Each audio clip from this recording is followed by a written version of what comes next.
Here we go, Rowan. The show is yours. But before we start, can you tell us a little bit about Amino and what's been happening with Amino the last few years? Because for some reason, Amino has gone a bit quiet in the industry and is operating a nice comeback in the enterprise market. Can you tell us a little bit more about this? Of course, yes. So we've been through a few years of change. I'm happy to announce that about 3 months ago, we're now back under private ownership. And during the last 2 years, we've really focused the business on what we call enterprise video and digital signage, which in other words is the Pro AV market. We still have the pay TV side of our business that's strong, but that market is very much dominated by Google now, and it's a very busy marketplace. So our focus is definitely Pro AV. It's where most of our product development is going. And we've still got the benefit of pulling the scale of pay TV over into this market, which makes us quite unique because of the amount of boxes we've deployed. I think it's over 20 million in our time in existence. So yeah, it's a really exciting time, and time to put the pedal down in Pro AV. We've always been in Pro AV, of course, but we've normally manufactured under other people's brand names and OEM'd our products for them. Now we're back as Amino, and we're building our own partner network with lots of CMS companies and IPTV platforms that you will know about, and doing it under our own name. Okie doke. So let's get kicking out with the current product offering. Can you let us know a little bit more about Amino currently, the products and the positioning? Of course. So as previously just mentioned, we have two sectors to our business. So we have the pay TV side of our business, which is predominantly TV operators distributing our boxes into residential homes. So that's on a really large scale, normally in the tens or hundreds of thousands, to individual residence addresses. That business still remains, but certainly the focus of our business and development is heavily on the digital signage side of the business, which is what we're talking about today. As mentioned, there are a lot of things that we've learned and experienced in the pay TV market that we think are really relevant to the Pro AV market. And I think we look at things slightly differently to a lot of other manufacturers because we've got that test bed within the pay TV market. So some of those you'll see come out in the products on this demonstration. Excellent. So just a little bit of background of where we're based. Our headquarters are in Cambridge in the UK. They have been for a number of years now. Our level 1 support team are in Porto, in Portugal, so a good time zone for most of Europe. We have a level 2 support team in our Hong Kong office, so we've got that sort of follow the sun hours of support. The nice thing about the level 2 support team is they actually sit alongside our engineering team. So if something's escalated to level 2, they've got engineering on hand to help solve the problem as well. And then we have various sales offices, one in Dubai and one in Miami as well, along with our partner of distributors across the globe. So some of our clients, it's a very mixed list of clients, this, because we have a mixture of people using video, people using signage, and some people mixing the two together, which is what we're very strong at. So just picking a few of the names off there, the Welsh Government is a nice case study customer of ours. You can find the case study on our website, amino.tv. And this is being used in the Welsh Government offices. They're using a CMS platform to display signage around the offices, and then they have the ability to turn over to live TV on the same device, and they do that on an ad hoc basis. So they pick up the remote, change to video when they want to, and then when they're finished, it goes back to signage. So you can go signage, IPTV, exactly, for both of them at once, yeah, right? Exactly. Okay. So you can do either or together and switch, or some of our signage customers have integrated our video playback within the signage as well. So that's quite useful when you're looking at something like a football stadium, where you want to have a live feed on, but advertising around the side of it, for instance. And then we have pure signage customers, the likes of Boots, Hayes, Space NK. Video is not important in this vertical, so it's just signage. And then we have DAZN, Paddy Power, people like that it's pure video. So a real mixture, really. But if it's signage or video, the nice thing is it's the same product, so you can, as you've just said, switch between the two quite easily. Brilliant. There's a lot of those customers on there are case studied on our website, so do have a look if there's any that interest you. I mean, there are loads of French customers also over time. You know, Amino has deployed thousands of set-top boxes into France. So many hotels currently still uses the old versions of the Aminet, which is the name of the set-top box. So Amino is a very, very strong brand still today in IPTV.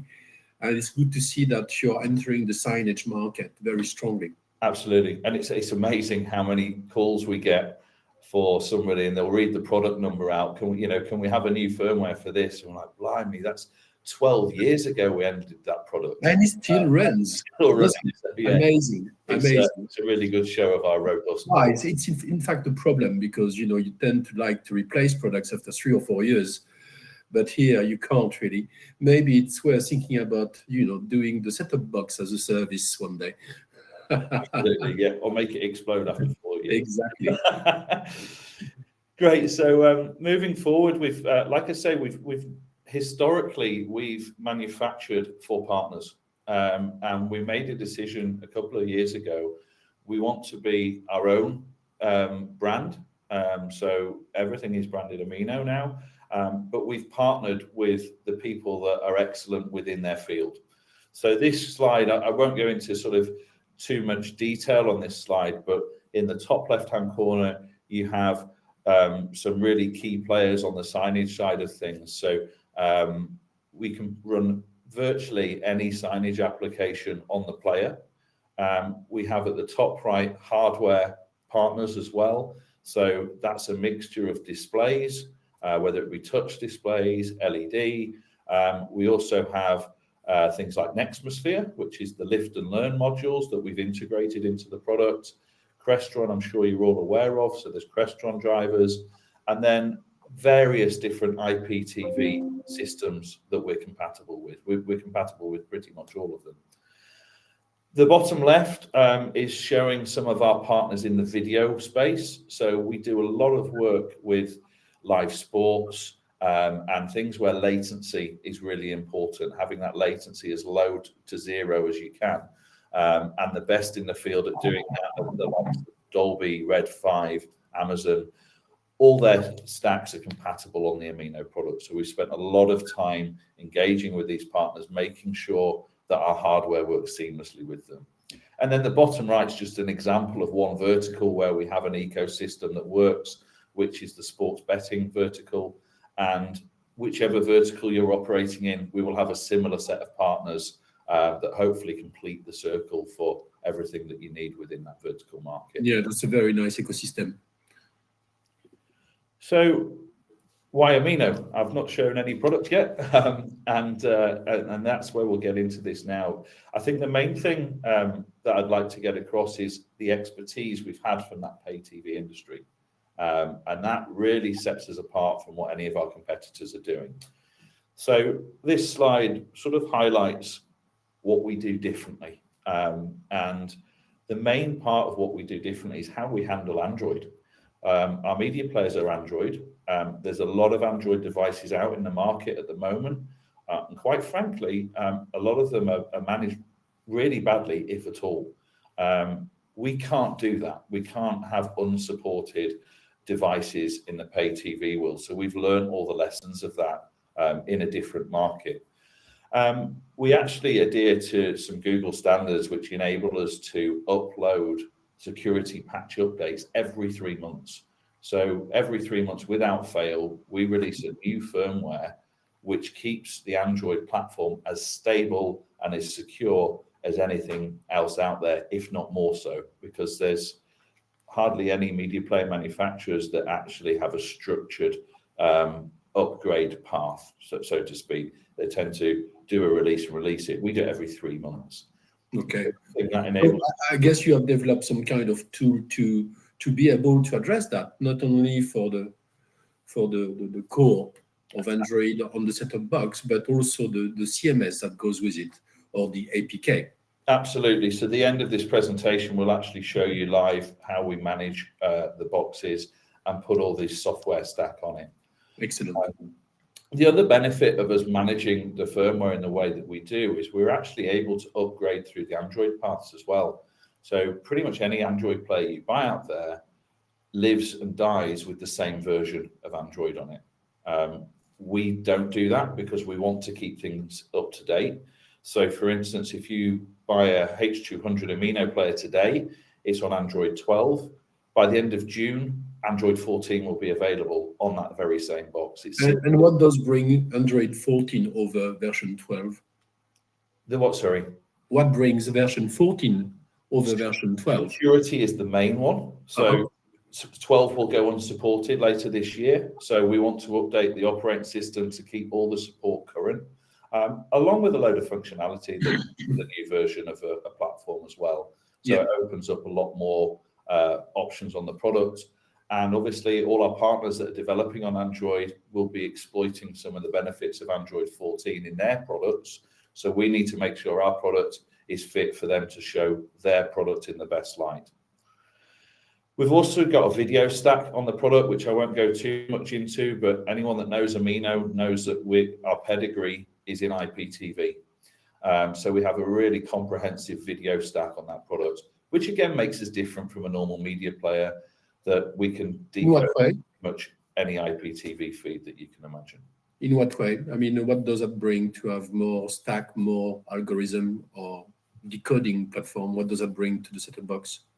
So it means that you can do what we initially talked about and actually use the same piece of hardware for your IPTV as your signage, because quite often people will have 2 bits of hardware on one screen to do those 2 things. So you can do it all on one device. And all those partners that we mentioned, the Dolbys, Red 5s, they are all optimized to work on Amino. So all their intelligence is actually built into our Amino firmware to enable their product to work in the best light. So it's a very, very capable IPTV decoder as well as a media player. I've got a quick question here from Stefan, asking me, how do you compare your products with other manufacturers of signage solution like Raspberry-based or BrightSign? Sure. So I won't sort of call out individual competitors to ours, but we like to price and position ourselves very mid-market. So in my eyes, we have 2 competitors. We have dedicated media players, which are a great, if a customer's bought into those, then they're doing the right thing. But we can demonstrate that we can provide that professional media player normally at a lower cost to the others out in the market. Our other competitor, if you like, or target, is system on chip users. And that's obviously bringing someone up from not spending anything on playback to seeing the benefits of a dedicated player. But because we're priced slightly lower than our competitors, it's quite an easy uplift from somebody struggling with system on chip, wants to go to a media player but doesn't want to spend 400 or 500 euros on it. System on chip is what's integrated into the monitors, right? Like Philips, Sony have system on board, SOC in French, where you have an Android version that sometimes is not as reliable. Deliveries after deliveries of products into a deployment. The set-top box will be even more. With the SOC screens, is you probably buy your screens in batches. So they're all running different versions and they're all running different firmwares, and it's a very hard, estate to manage. It's a tidy solution, don't get me wrong. Having a screen with everything in it on face value looks very tidy. But we have a lot of customers that are hitting the limit of what a SOC chip can do. Just things like transitioning and black screens sounds something simple, but on a menu board, that's it's not acceptable. So we're actually onboarding weekly die-hard system on chip integrators, that are saying, actually, I don't care about the screen now because we're going to use an Amino platform, and it doesn't matter on the screen whether it's old, new, LED, projector, doesn't matter. We've got the same platform across everything. Right, that brings us to the next slide, I guess. Sure. So this is more for reference, really. We've mentioned the IPTV playback. The last thing I'm going to do on a webinar is start talking codecs and transport streams, but I wanted to put it up on this slide to show just the breadth of IPTV integration we have, and some of the transport streams and codecs that we support are very cutting edge. I mean, AV1, for instance, is enabling a lot of video playback where bandwidth's really poor. So it uses about a third of the bandwidth of H.265.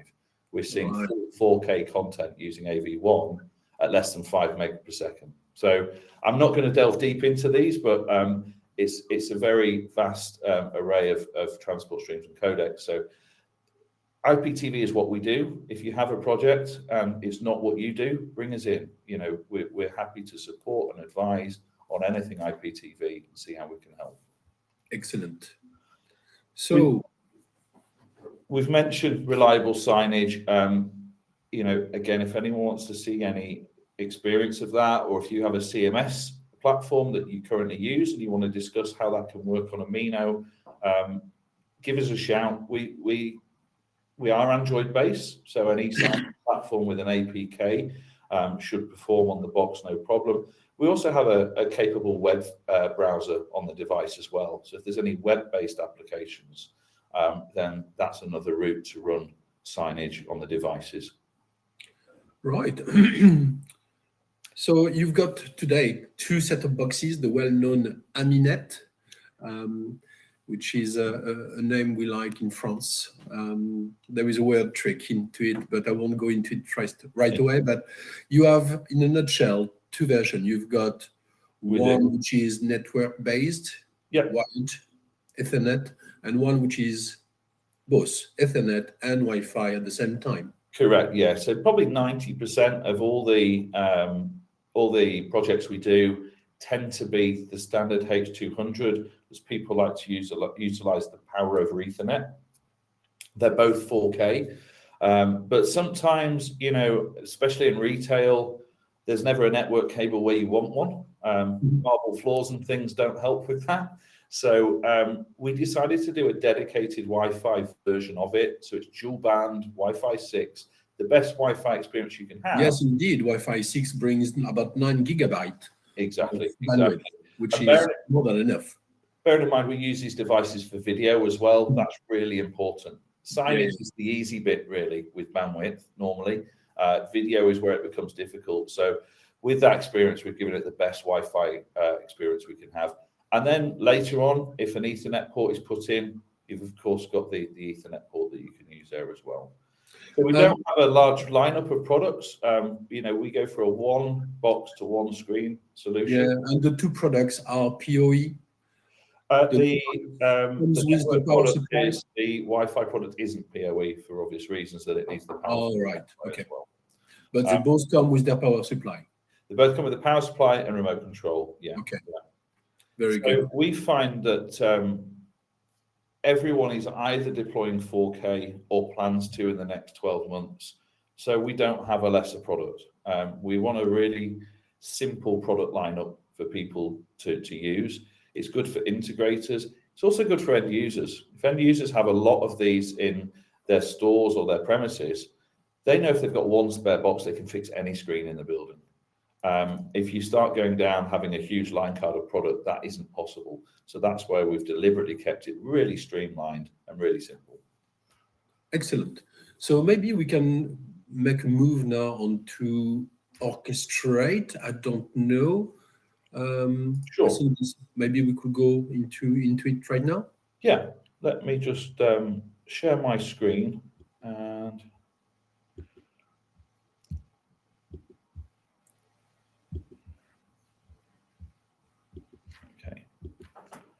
Had an infinity tunnel then.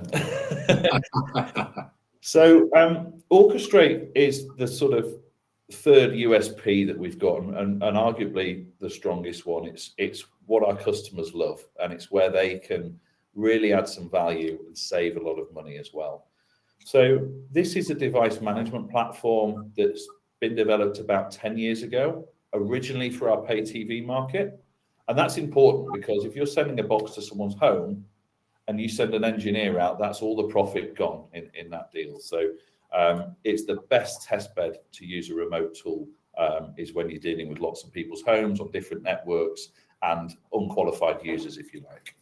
So we've reintroduced this product into the Pro AV world with its own look and feel and its own functions on it. It's designed to do three things. The first one is to pre-provision boxes, or zero-touch configure boxes. So what that means is you could send a box straight from Nicola's website to your end user without it having to touch your offices, a bench, or an engineer. And as soon as it's plugged into the network, it will configure itself and be up and running. So that's option number one of what it does. Number two is to manage and update that box when it's out in the field. So when our firmware is released, new security patches, if the CMS provider has a new version of their software, we can do all of that remotely in one go. From this interface, not only the firmware and the box itself, but the software that runs on it. Absolutely, yeah, and I'll show you that shortly. Okay. And then the third thing it does is enables when there is a problem, and there's always problems with the screen, for you to remote onto that device and not just look at the media player, but look at the network and look at the screen and all those settings and get that screen back up and running, but remotely. So I'm not going to go into every feature of this. It's just to give you a sort of a flavor of what it does. We work in configuration groups. So you simply input the serial numbers of all the devices you want in a certain group onto the platform once and add them to a configuration. This is a configuration here, and it's made up of three sections. Firmware, which is the firmware that we publish every 3 months with all the good bits from Google in, our product development, etc.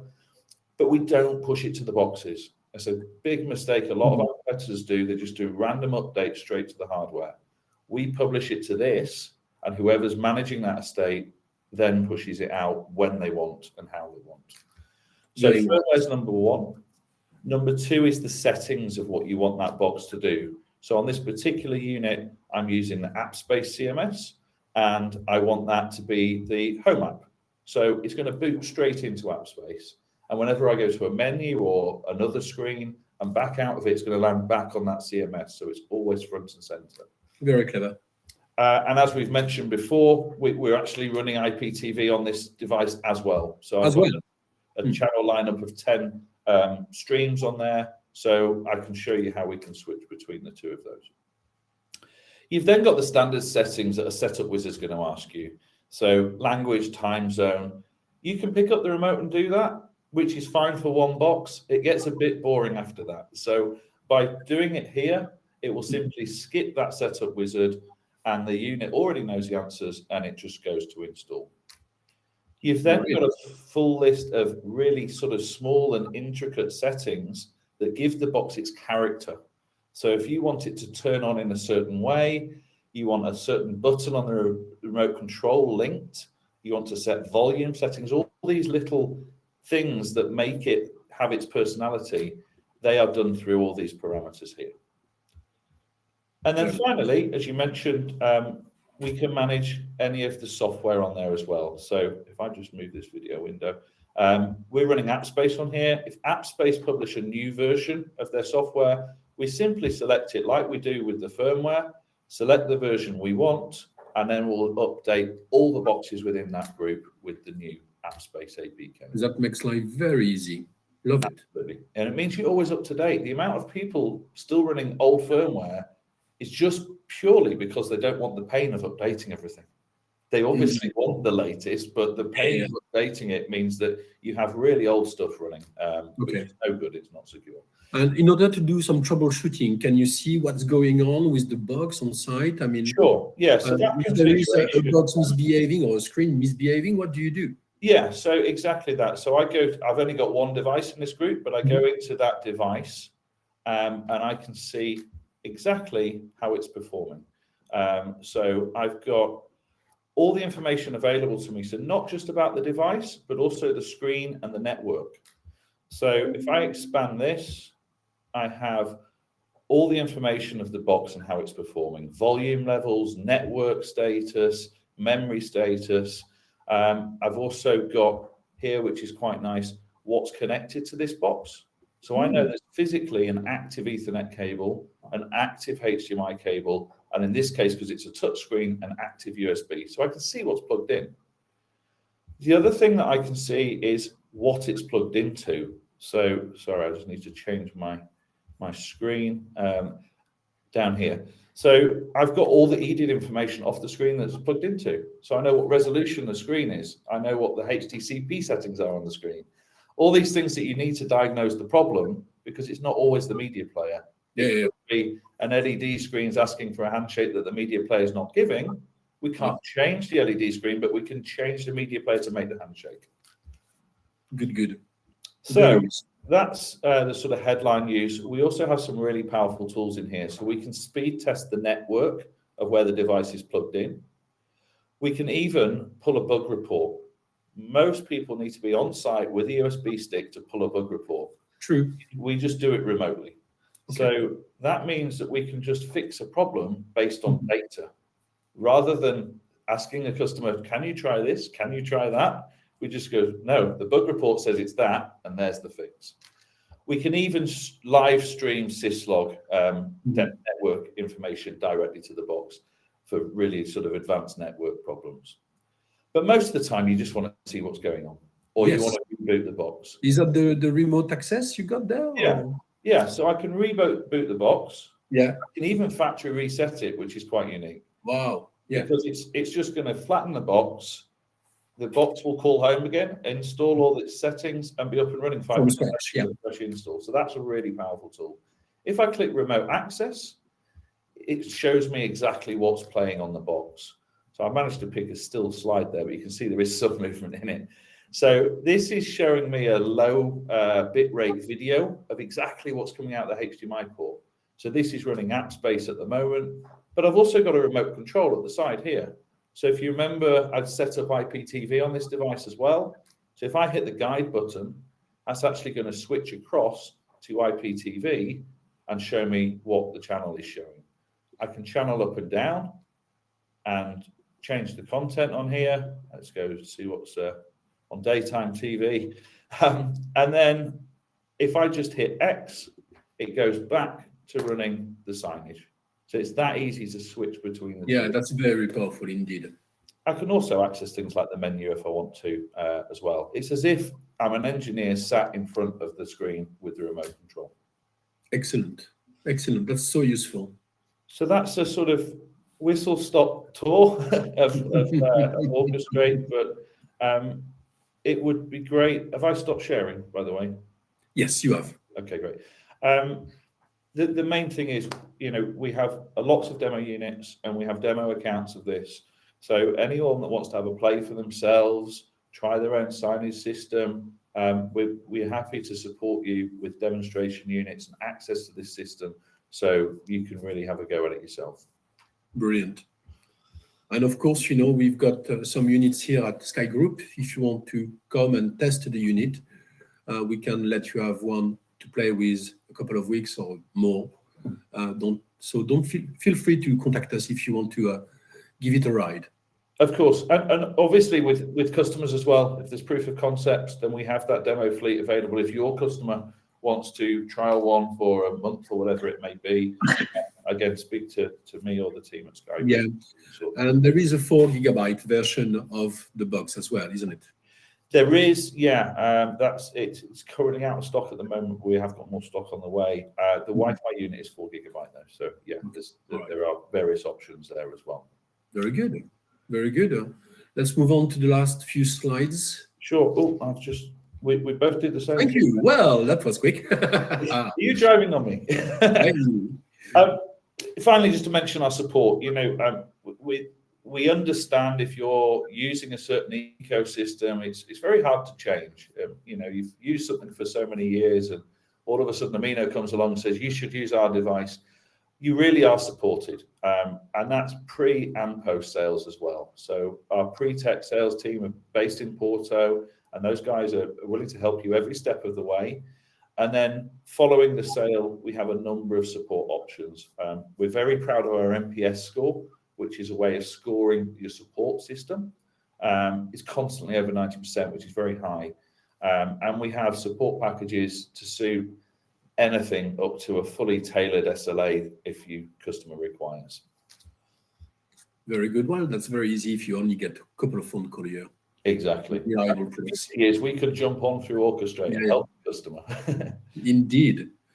So just to summarize, you know, we've covered the player, the uniqueness of it, and how we keep it updated, and how we manage the devices. But the proof's in the pudding, so we say. So please engage with us, and let's get a demo unit in your hands, and try and find some customers together. We've got a question from Stefan, asking whether we can use it in a kiosk mode. Absolutely, yes. In fact, that screen I just connected to is a touchscreen kiosk. So yeah, obviously it depends on the CMS how they run kiosk mode, but all the devices are capable of touch. Yeah, well, you got USB connectors to it to basically control this. So that's really good. We can really customize the device. So one of our use cases for the device is actually in prison cells, believe it or not. So to do that, we have to even lock down ports, lock down where people can go and what they can access. So we've got a really good development team that can help with all sorts of you know, intricacies of this, and at the same time sharing it. So we've got a lot of APIs on this device that you can utilize with other systems as well. Okie dokie. Well, that's very comprehensive. Is there any questions? Est-ce qu'il y a des questions encore parmi nos participants aujourd'hui? Je crois que nous avons répondu à toutes les questions qui étaient dans le chat. I think we've got an answer to all the questions in the chat room. So, well, thank you very much for one. There is one more question actually that's just come from Stefan there that I've just seen. Can we host Orchestrate on an on-premise server? The answer is no. Orchestrate is a cloud-based system. However, we've just discussed that today. We do have a lot of on-prem solutions that you can use for deploying devices. We do a lot of offline stuff in the military and things like that. So, Stefan, happy to talk you through that on a further call of how we can deploy in offline mode or on an on-prem solution. Yes, indeed. I missed that one. Sorry, Stefan. All right. Well, thank you very much, Rowan. I think, you know, I don't have too many questions. You know, you have two products, two set-top boxes that can fit into, you know, many signage or CMS application, from interactive maps to signage or wayfinders and so on. So thank you very much for the time this morning. Thank you for having me. I'm looking forward in talking to you in the very near future, indeed. And if anyone got any questions, si vous avez des questions sur les produits, si vous voulez les tester, n'hésitez pas à nous contacter. On vous en enverra un ou une set-top box avec plaisir. Donc, merci beaucoup à tous. Je vous souhaite un bon vendredi et un bon week-end à suivre. Merci à tous. Bonne fin de semaine. Thank you. Thank you.